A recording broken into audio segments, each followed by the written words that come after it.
every chapter begins with a sukti. Sukti, in English you can say Sukti, Sukti. So if you pronounce it properly, Sukti, the word it is like Su Ukti. Su is for good, Ukti means something said. Sukti means something good which is said. So this chapter starts from a sukti which is like this: Arabdham uttam janah na parityajanti. So English meaning, or in Telugu book Telugu meaning is already given, but I will try to give meaning here. So parityajanti is the verb which is telling, parityajanti is telling like do not give up, plural, do not give up. And then a negation is done in front of the verb which is making the meaning do not give up. Na parityajanti. Who? Who na parityajanti? Uttam janah. Good people. Janah means plural. What they don't leave? Arabdham. Arabdham means something what they have started.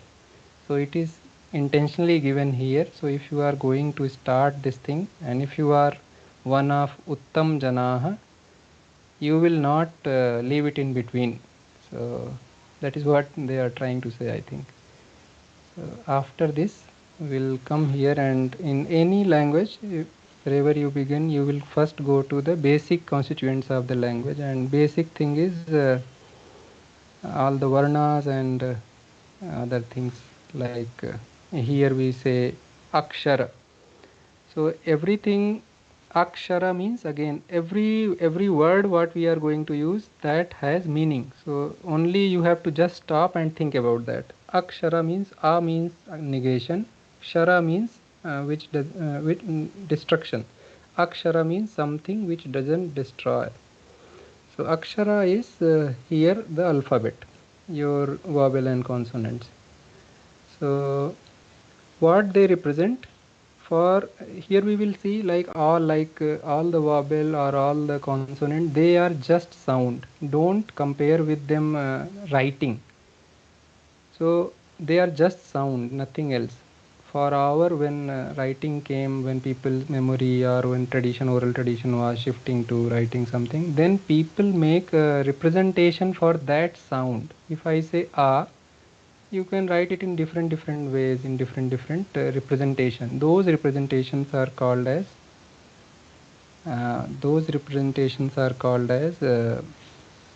lipi. So here in this book, the lipi is for Sanskrit they are using Devanagari lipi. In Sanskrit there are these many vowels you can see in your book. In English book it is the first page number: a, e, u, r, l, e, o, aha. Below all the letters there is a, in English book only, there is a special English alphabets written. They are with some extra sign to tell you like how A is separate and A is separate. There is a some standard that is called as IAST. So that is a international standard to support Indian words, because a and a you have to, people write in different ways. Some people write two some people two a's, some people write only one a only. So transliteration is given. So if we see here, there are grossly we will divide, like there are three kind of swaras. One is a, e, u, r. So they are short in what, in the time they are taking to come out from your mouth. So they are called as ek matra kala, like you need time, 1 unit time to pronounce that. What that unit is, leave it. Some unit, 1 unit time is required to pronounce that, like a, e, u, r. So that is why, since they are taking 1 unit only, they are called as short. Now the same swaras have different format also, where they take time more than 1 unit. That is a, e, u, r. So that is 2 unit of time, that is called as dirgha or long vowel. So same vowels will become dirgha also. R is not having dirgha, that is only present in Hraswa. And then there are some other long vowels like A, I, O, Au, they also are long vowels. Now you can see by pronunciation, laghu means short and long. You can figure out after listening which one is short and which one is long. Two different kind of swaras are there at the end, that is aha. They are called as anuswara. First one is anuswara, and property of this is that this one is pronounced from nose only, aha, and that other one is called as visarga. That is a sound like ha, it comes from throat, ha, like that. So they are they together, you can say this is the list of vowels which are constituents in Sanskrit language. Second thing is consonant. So there are 33 consonant which are in Sanskrit language. So ka varga, that is same for other Indian languages also.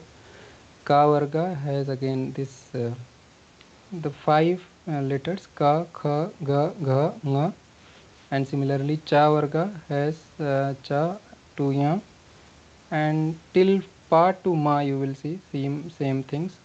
There are 8 other vyanjanas or consonants which are not in varga, and that is why they are called as avargiya.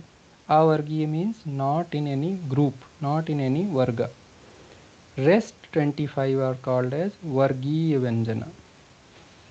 So all these consonants, for sake of pronunciation, they are having a swara attached to them. When you are saying ka, at the end you have a swara a, which is marked here. In case if you don't want to have that swara, then you put a line below the letter, whatever the script representing the sound, you put a line below that letter telling that there is, like in Telugu I don't know, but in Kannada they turn that last thing, they turn like a shikha up, like telling like last swara is not there. So if I have a ka to read with swara at the end, if without swara I will pronounce that, it will be hard, like ka, something like that. So all the swaras whatever are listed here, they are having all the vyanjanas which are listed here, they are having swara at the end of them. So with this, yeah, if you have any doubt about the these swara and vyanjana, tell me. Then we'll move further.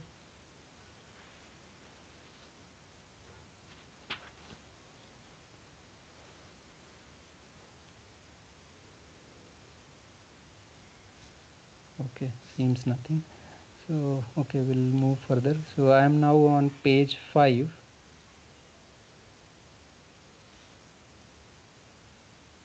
Garima has asked, can you please spell the nasal consonants? Okay. So for that I need to tell which one is nasal. It was not required here, but anyway. So all these like now if you see in consonant, I am again back on page 2 where consonants are there. So now you can see there are two abstraction made. First one is vargiya and second one is avargiya. Now inside vargiya there is further abstraction made like ka varga. Ka varga is having 5 letters. All vargiya will have 5 letters in their respective varga. Cha varga, ta varga, like that. So inside this varga again letters are having different further abstraction done. So like fifth letter of each varga is called as anunasik. So anu means something which follows. Nasika means nose. So the fifth letter of these all vargiya vyanjanas in pronunciation at the end they follow nose. Sound comes from nose also. So like ka, so ka, kha, ga, gha. If you see, sound is mostly originated from your throat. So that is why they are called as kantha. But the fifth one is, it has to be pronounced in such a way, like after pronouncing from throat, at the end of pronunciation, nose is also used, like no, no. Then cha, cha, ja, jha, nya, like that. Ta, tha, da, dha, na. Ta, tha, da, dha, na. Pa, pha, ba, bha, ma. So for this I will tell you separately about which group belongs to what, because that will again it will bring fear in the beginning. So later I can tell you like which letter is pronounced from which place of mouth. So there is a there is a one Vedanga which deals with pronunciation only. That is called as Siksha. So it's a Vedanga, it's a part of Veda which deals with pronunciation, how to pronounce different letters. So as you start and as the interest starts building up, then we will discuss these things. In the beginning, I personally feel this will be a little overhead for others. So till what you need to know here, like in Sanskrit, there are 33 different kind of Vyanjanas. Out of them, 25 are called as Vargiya Vyanjanas or group kind of Vyanjana, and rest are Avargiya, they which are not grouped, and that is enough. Second important thing you need to know here is like every consonant has has to have a swara at the end for proper pronunciation of that consonant. Without swara, it is very hard to pronounce that.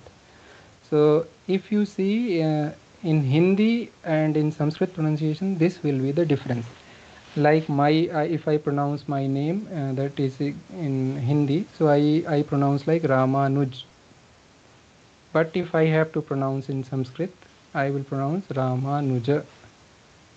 My name is Ramanuj, so in Sanskrit also I will pronounce the same, but the ja, whatever I write in Hindi, will be read differently in Sanskrit, because in Hindi, last letter, automatically it is removed, last swara, where in Sanskrit you have to explicitly tell, don't read the swara. Same in Kannada also. Kannada also you have to explicitly mark, like remove the swara, last swara.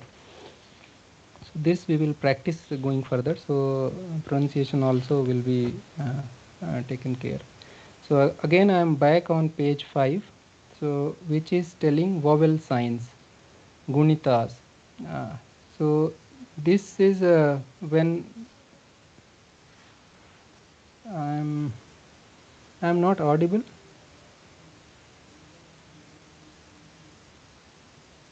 Seems.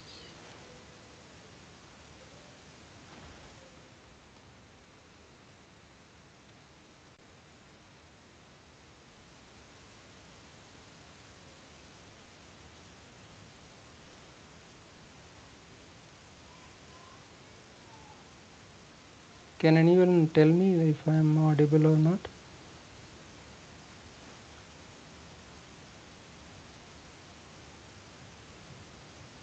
We are comfortable, sir. Okay, okay. Somebody asked in group, like, okay, okay. Thank you. Yeah, will forward. So so while writing, when you are writing one swara and one vyanjana together, then there is a way where you put a different symbol for swara. They are called as matras, and the same swaras when you are writing with vyanjanas, it will be written differently.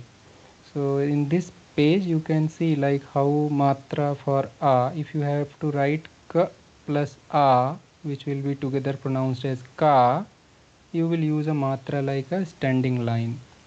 So similarly for ki, ku and all, this there is nothing to explain. You have to practice only. If anything is there to explain, we'll explain it separately. So they are like in all other Indian languages. Since nobody is from outside, so I don't think this you need to explain. And later anything is not clear, later we can see. Below this there is a conjugate consonant. This is the way of writing two vyanjanas or two letters where swara is not there. When swara is not there, if I take first one, it is written k ka, k ka, like that. First half ka, ka without swara, then a ka with akara. So that is they have written kaka. Then like that gra. So this all, if you know what are the constituents of this particular sound, you can make this like tma. Tma, if you pronounce it properly, you are pronouncing ta without any akara or without any swara, so that will become half. And then ma, you are pronouncing akara at the end, so ma plus a. So if you know that, you can write.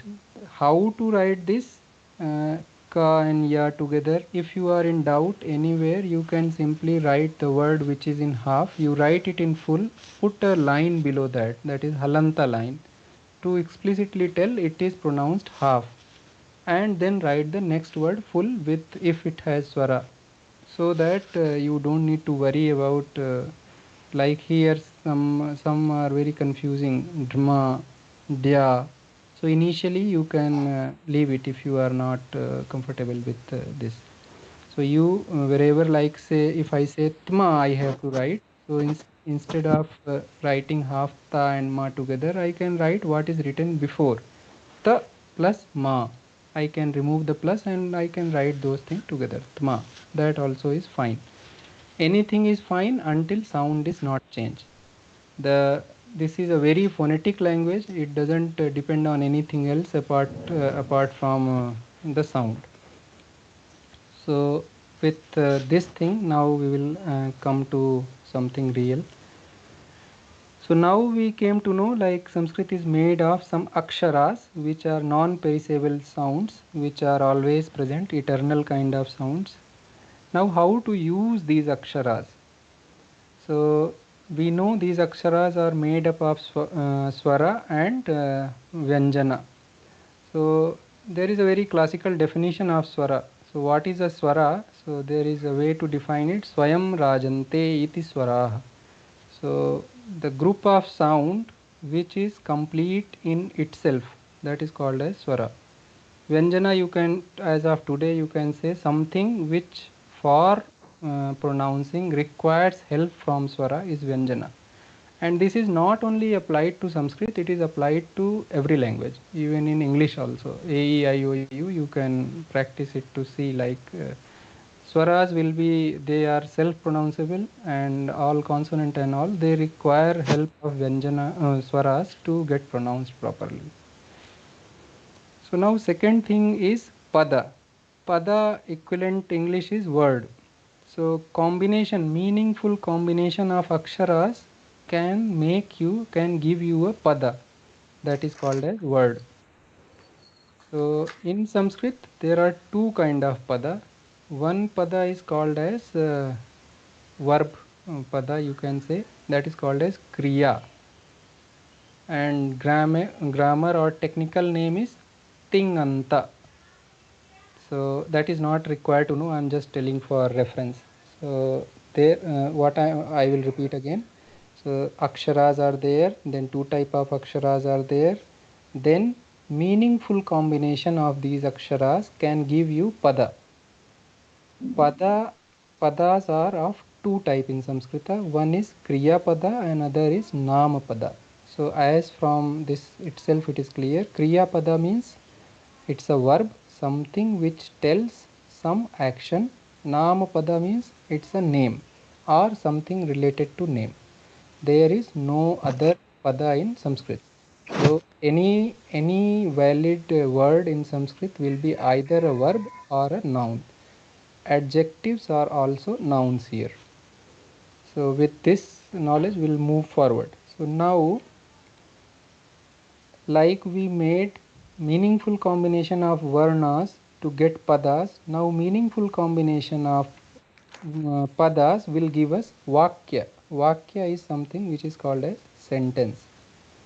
So it has to we can define it in a little different way. We will say related padas make a sentence. So suppose if there is some word, Ram goes comes.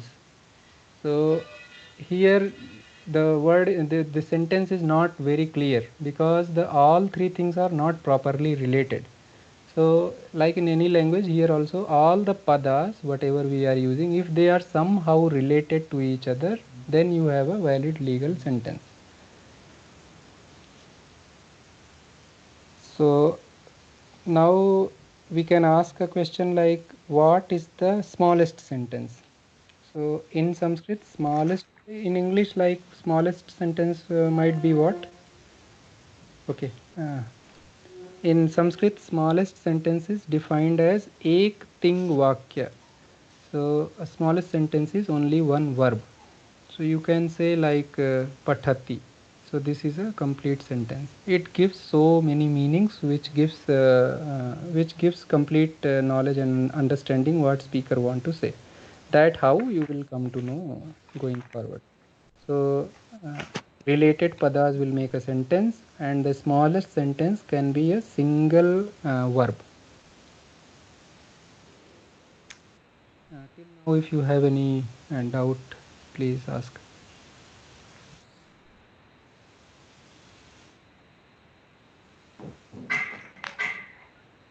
Okay, I will proceed then. So grammar part of this book is divided into two. So what I am talking about now, it is the first part of every chapter, which is named as Bhasha Abhyasa, is made up of two different parts. Half of it is made up of Kriya, half of it is made up of Namapada. So in every chapter, one type of verb will be taught to you, one type of noun will be taught to you. So at the end of 10 chapters, we will have all basic type of nouns known, and basic kind of verbs in their regular tenses will be known to us. So this is how the first chapter is arranged. So with this, if you see down, you will see below on page number 6, Bhasha Abhyasa. Below that, if you will see Vartaman Kalah. Vartaman Kalah. Kalah means samay. Vartaman means vartate, which is currently going on. So that Kala in English you will say present tense. So if tense is there, then we are talking about verb, right? So first part is starting and it is going to tell you about verb. After this part, in the same this thing, you will have another part which will tell you about noun. So before going there, I will tell some other basic things, and then maybe I think next class will start from here. So the beauty of language is everything is mathematically derived here. All the verbs and all the nouns are derived from some root components, or some you can say root components. So that root is called as dhatu. So dhatu is the root from which all the verbs and around 95% of nouns are derived in Sanskrit. And how many verbs and nouns are there? If you will ask, if we do mathematically, it will go near infinity. So that is the system it has, and that is how it will never be discarded, or some language which is not capable of generating words for newer needs, because it is so well defined that it can generate words for today's uses and for any time uses. So how many dhatus are there? How many roots are there? So there are around 2000 roots. So with only 2000 roots, you get around infinite words. So all the Kriya Padas are directly derived from dhatus, and all the Nama Padas are derived from a intermediate dhatu. Means from dhatu, first intermediate thing is made, and from there Nam Pada is made. So intermediate thing is called as noun root, and dhatu is called as verb root. If there is any difficulty in understanding, then please tell. Anyway, I will give examples of it. So this is something important, so you should understand. So I will repeat it. Every Sanskrit word is derived from a root. That root is called as dhatu at the bottom. Verbs are directly derived from dhatu, where nouns are first they are from dhatu. Intermediate thing is derived, that is called as pratipadikam. From pratipadikam, you get the noun form. Pada, noun pada. So for example, so and again this 2000 dhatus were again listed by Panini in another work or another book that is called as Dhatu Patha. So like there is a dhatu named Patha. Pat. So Pat dhatu means to read. But this is dhatu, this is not pada. When you make it as a verb, you get a pada, a form that is called as pathati, means somebody, some single person is reading. So this is how the padas are derived, and only padas are legally accepted to be used in any sentence. You cannot use pat in a sentence. You have to use pathati or other forms like that. Similarly, for nouns, say the root is balaka, pratipadik is balaka or balak, but you cannot use it. Once you will make it pada, then that will become balakah with visarga or balah, like that. So this is how they are made. Any doubt? Right. So Sudhir Mahodaya has asked, like all the nouns are derived from verb dhatus. So don't say dhatu as a verb. Dhatu is verb root. So not all, 95% of, around 95 plus percent of nouns are derived from verb root. Rest 5% come from some other source. They are called as Unadi Sutras. So they are separate. So any other question? Otherwise I will move.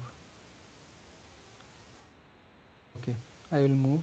So then comes the numbers. How many numbers are in Sanskrit? They are called vachana. So how many vachanas are there in Sanskrit? Numbers in English are like 2, singular and plural. In Sanskrit there are 3, singular, dual and plural.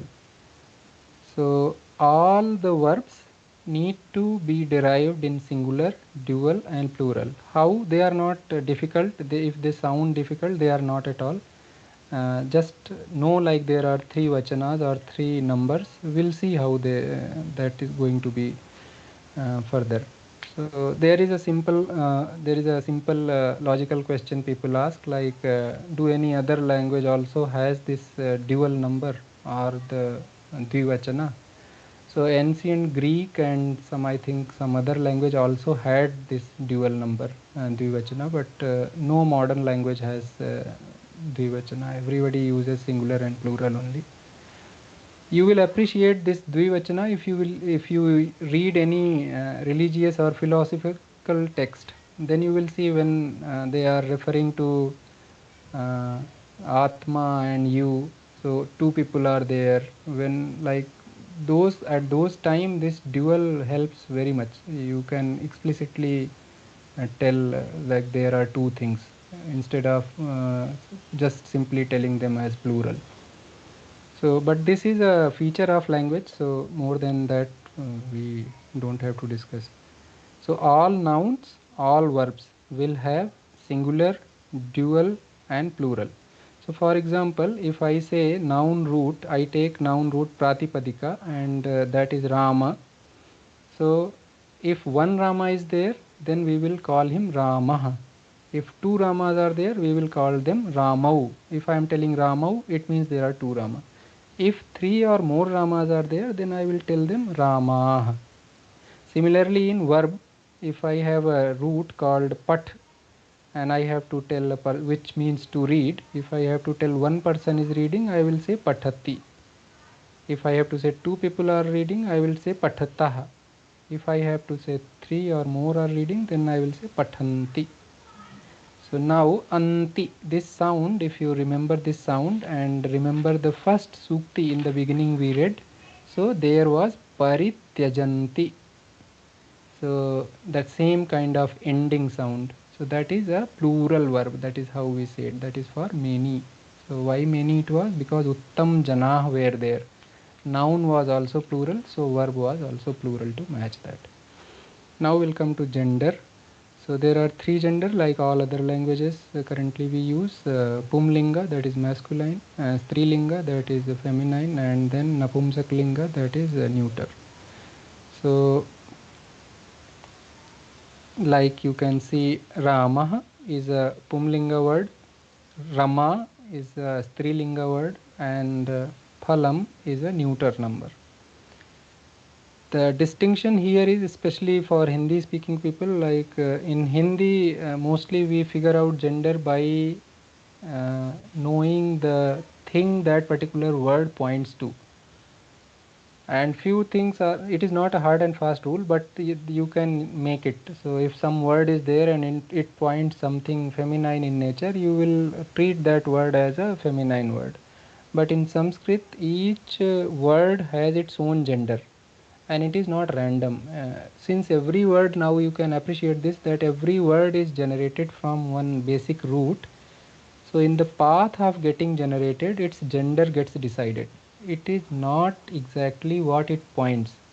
Sometimes it may feel like Rama means, if it is pointing to Bhagwan Sri Rama, then it is going to be masculine, but it is not true in all cases. Like for wife, say for English word wife, in Sanskrit there are three commonly used words. So one word is Patni. Patni is a Strilinga word.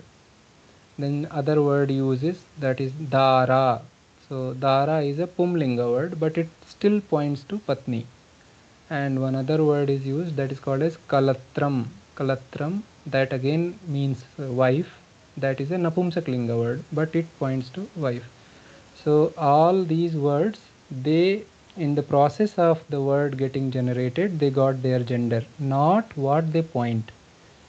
So sometimes few words are fixed genders like Rama, Krishna. So they will always point to males only. But all other words you cannot apply the rule.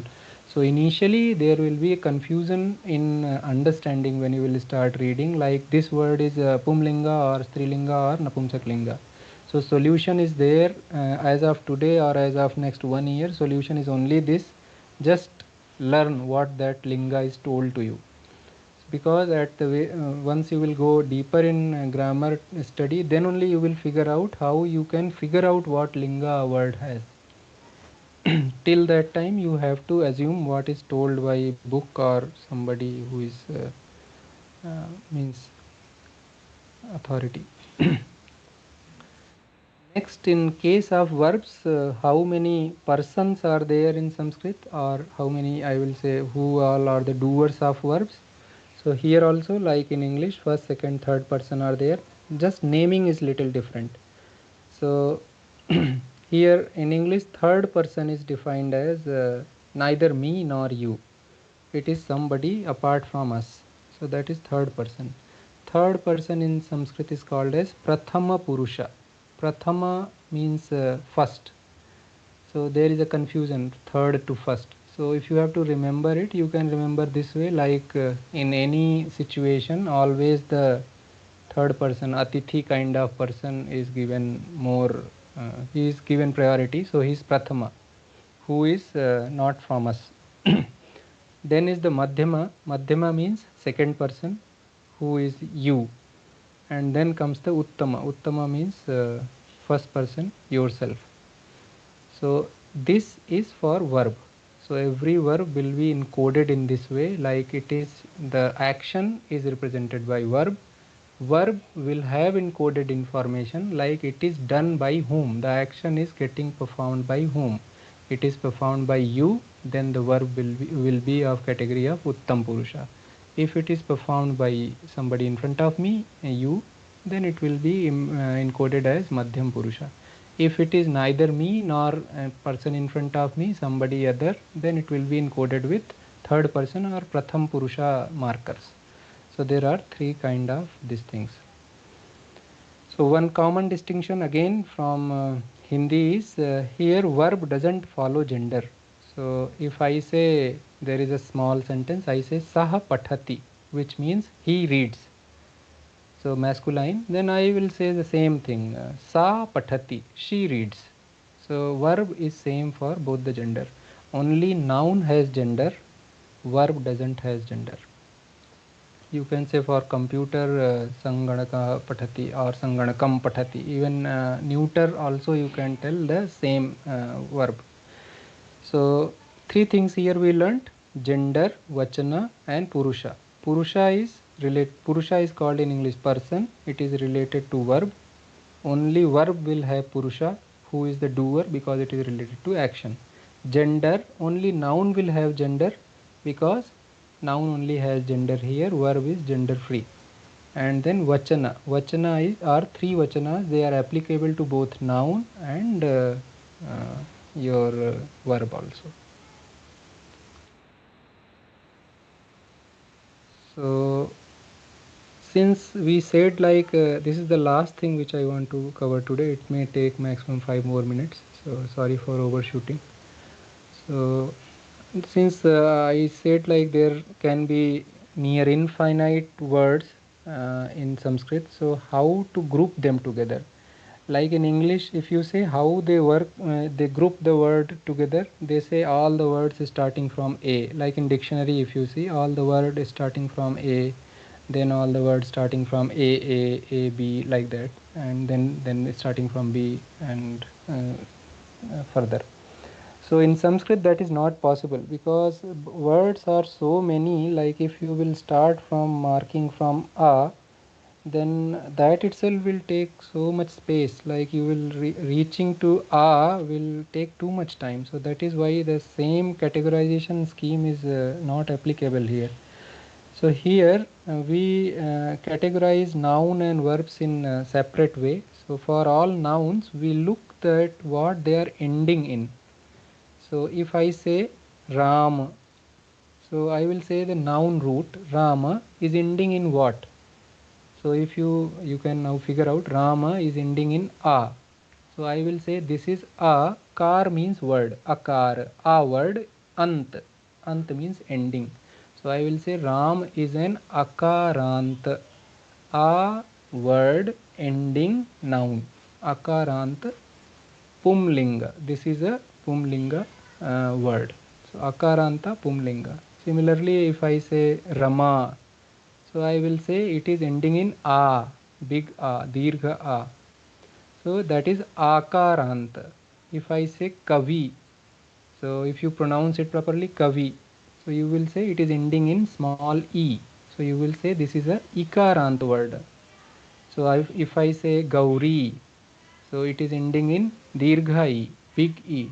So this kind of verb I to group them as ikaranta verb, ikaranta pratipadika or noun. So all the rules are now made for one endings. So if there is one way of getting something done for one word which is ending in a, it will be applicable to all other word ending in a. So by this, if you see, you can have any word which is either ending in vowel or in consonant. So 9 there and your 33 there. So total this many categories of noun words are made.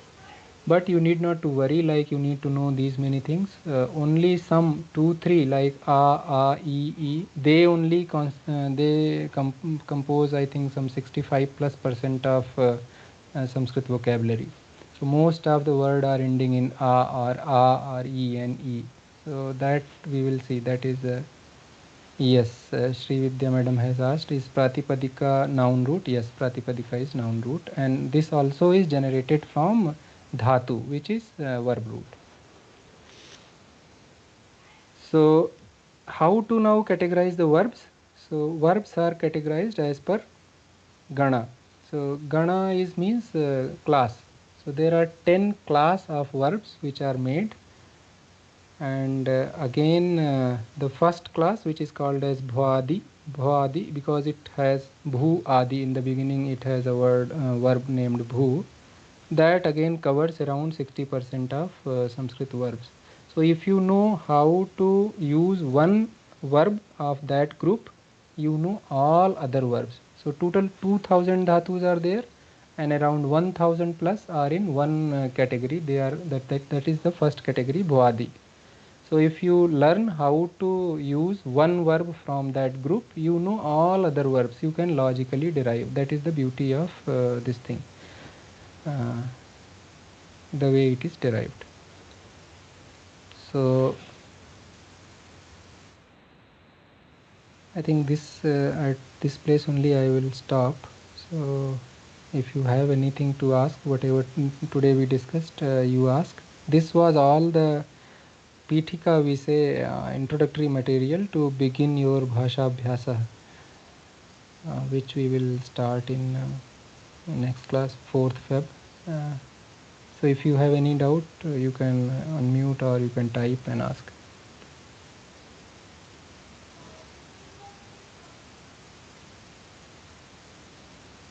And if you don't have, please provide feedback, like if something I need to change to make it more effective, be open, write anything. I am open to all inputs to make it more effective, or if anything else you want to be added some way, please let me know. And if we don't have any question, then we will finish today's session. We'll meet again on 4th, same time. Gadadarji?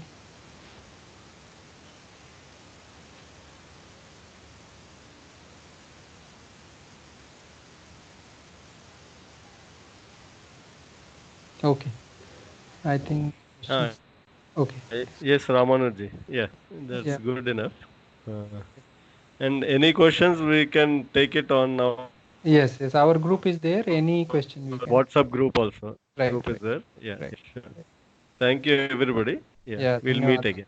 Yeah. Yeah. शुभ रात्रि. Dhanyavad.